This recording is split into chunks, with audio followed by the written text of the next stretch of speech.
Falar de educação quilombola, primeiro é a educação que se dá no quilombo, né?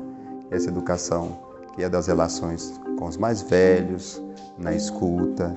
É uma educação que não tem o tempo, né? Não tem a sirene das escolas, você aprende a todo momento, a toda hora, né?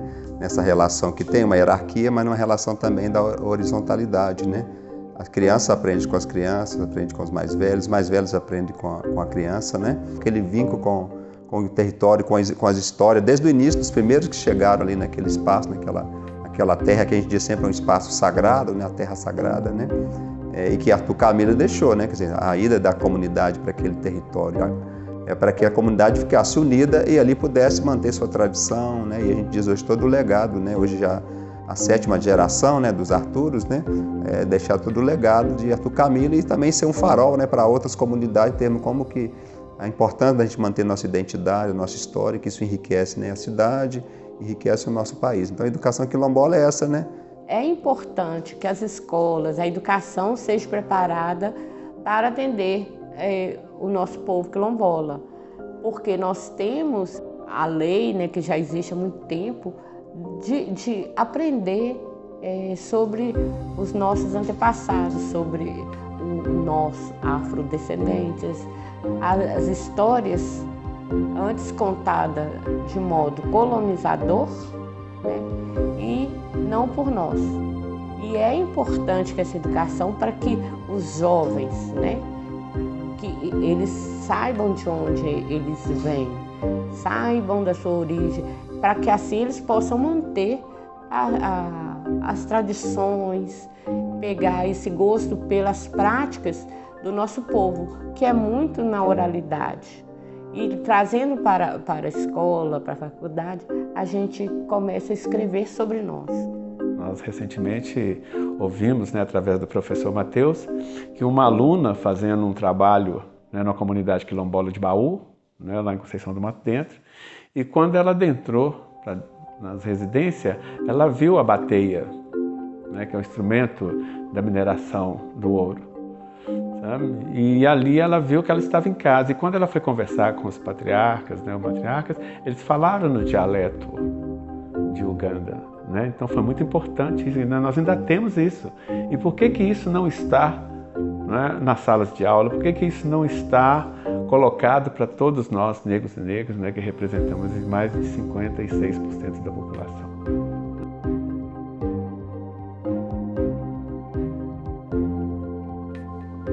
Elas são importantes porque também dentro na escola formal, né, ela vai contribuir para que nós, né, negros e negras, né, quilombolas ou não, diversas comunidades negras, nós possamos, né, no ensino formal aprender a nossa história, a nossa cultura, né, a história da nossa ancestralidade na África, dos impérios, dos reinos, né, de pessoas que fizeram a história, né, do povo preto pelo mundo afora e, sobretudo, ver a nossa história, né, aí tem uma questão, né, que as duas leis elas são importantes, que elas promovem o que a gente chama, né, de uma justiça, e no caso aí da justiça curricular, né, para que nós negros, né, quilombolas e de diversas outras comunidades negras, a gente tenha, né, nós os afro-brasileiros, reconhecido, né, a nossa história dentro, né, da história do país, né, porque eu posso entender a África sem o Brasil, mas não tem como entender o Brasil sem a história da África, então isso é importante, né.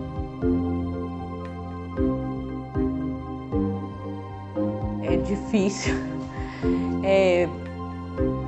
ter essa integração, né, da cidade, né, porque os quilombos em contexto urbano, né, eles sofrem um pouco de apagamento das suas tradições devido às políticas urbanas que já são colocadas, né, e a educação também sofre. A gente tem que estar sempre lutando, mostrando, reivindicando que as nossas políticas sejam empregadas, saiam do papel, né? E dentro de uma cidade, o movimento é de mais resistência.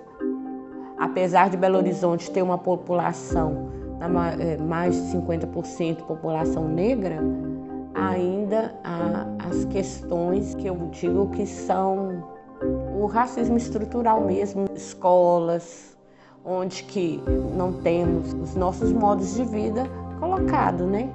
Como, por exemplo, a questão da religiosidade, a questão das danças, das crenças.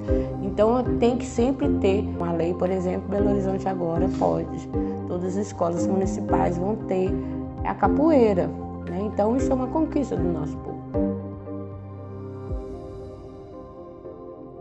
A gente tem dentro do movimento negro, né, assim, uma gama de conhecimentos, né? Nós temos desde os quilombolas, né, até outros mais, né, com outros conhecimentos, trazendo outras realidades, outras origens do nosso povo, né? Mas para nós a comunidade quilombola ainda é um referencial, né? Palmares tem um simbolismo muito grande, né, porque da morte de Zumbi até a Isabel aprovar a lei, né, são praticamente quase 200 anos. É aí que mostra a nossa resistência e por que ainda estamos até hoje resistindo. E a questão da aplicação, né, da escola quilombola é justamente para a gente ter esse conhecimento na palma da mão. Os primeiros alimentos chegaram aqui foi no cabelo das negras.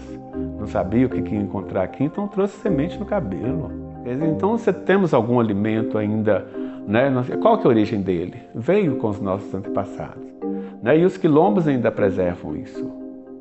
É comum a gente chegar nas comunidades quilombolas e ainda ver muitas folhas de chá, né, muitas sementes, sabe? E isso tudo faz parte, né, para a nossa saúde. Então, a educação quilombola vai trazer todo esse conhecimento que a ciência, que a gente respeita, tenta, né, de uma certa forma, sufocar esse conhecimento originário do nosso povo, sabe? Então, por isso que a escola quilombola, ela ia trazer quem somos de fato, né? Com toda a sua especificidade, das ciências, né? Porque os maiores médicos veio da África. Conhecimento do tratamento, África. Você pega cientista, África. Você pega, né, grandes inventores, África. E por que nosso povo não tem domínio disso?